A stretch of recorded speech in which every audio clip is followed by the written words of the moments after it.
Fellow Africans, happy and prosperous new year to you.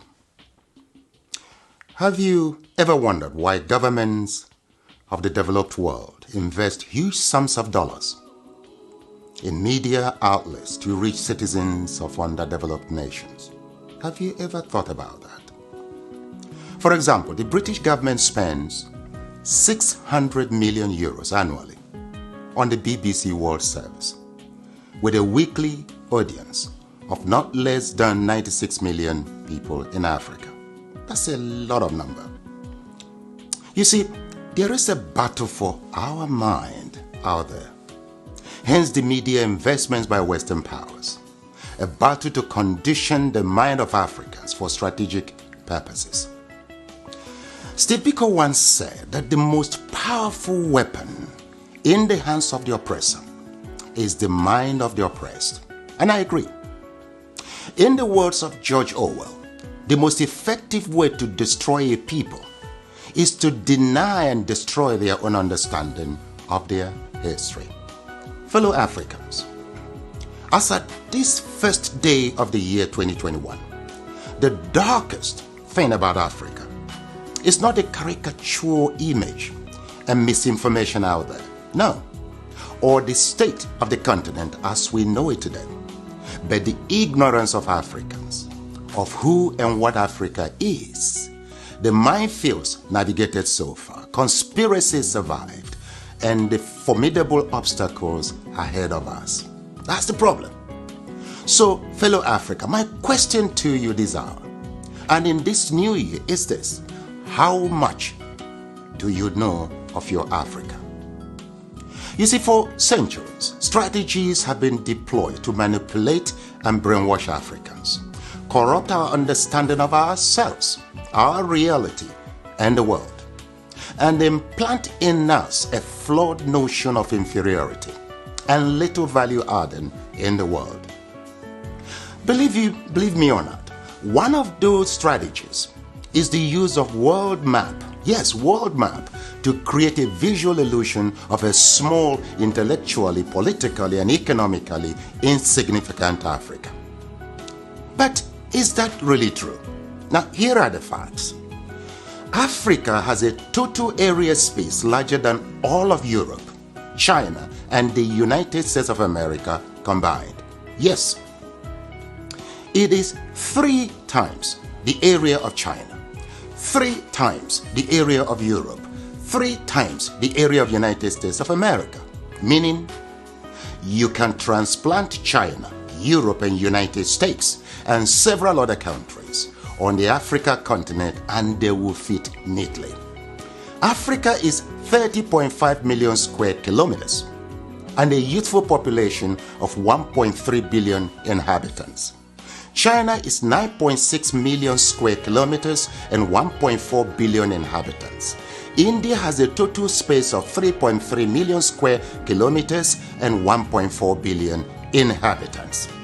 Now, yet, Africa is projected as overpopulated, and pressure mounts on Africans and their leaders to depopulate. Why? Why? Now, please note, Africa is home to 60% of the world's arable land, 90% of raw material reserve, 40% of gold reserve, 33% of diamond reserve, 95% of platinum reserve, and holds the largest bauxite reserves in the world. Of course, in addition to manganese, woods, uranium, crude oil, and others. Yet, the continent is touted as the poverty capital of the world and ripe for depopulation. The question is, why? Well, President Jacques Chirac of France provides an illuminating insight. He said, "We bled Africa for 4.5 centuries. We looted their raw materials, then we told lies that the Africans are good for nothing. In the name of religion, we destroyed their culture. And after being made rich at their expense, we now steal their brains through miseducation and propaganda to prevent them from enacting black retribution against us." Unquote.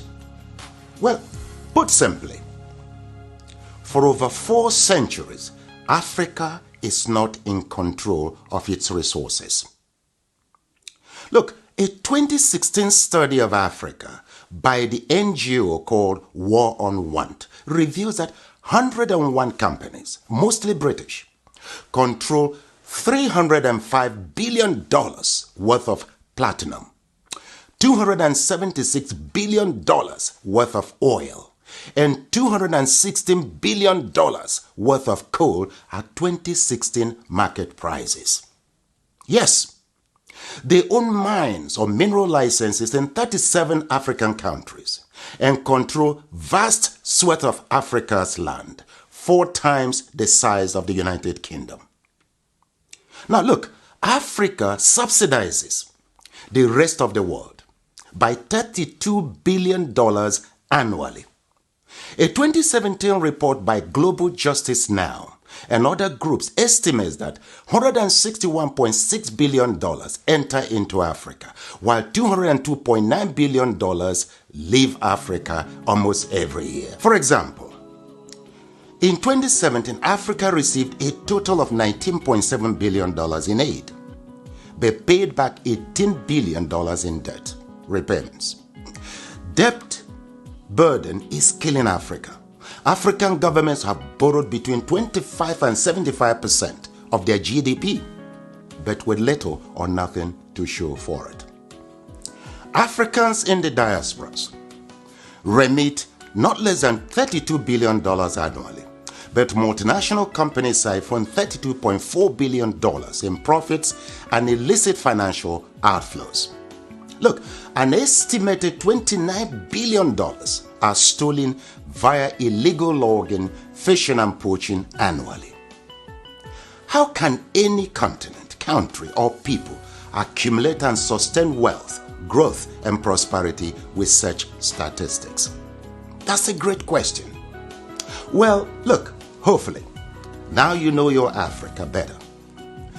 Edmund Mbiaka once wrote, "Peace of mind always comes with knowing who you truly are, where you currently stand, where you positively need to be, and strongly believing in its possibility." Africa needs to control its resources, no doubt. For productive, patriotic, and effective leadership, we need our best and ablest citizens with fortified character in local, state, and federal governments. This must be given utmost consideration in upcoming elections across Africa. Let me say it once more. Our problem is not the age of our leaders, but unfortified character. It is your responsibility to protect and defend your Africa. The starting point is to educate and transform the mindset of our leaders and peoples. Look, the least you can do is to assist with ensuring that this message reaches every African. Slavery destroyed us. Religion divided us. Ignorance controls us. And truth scares us.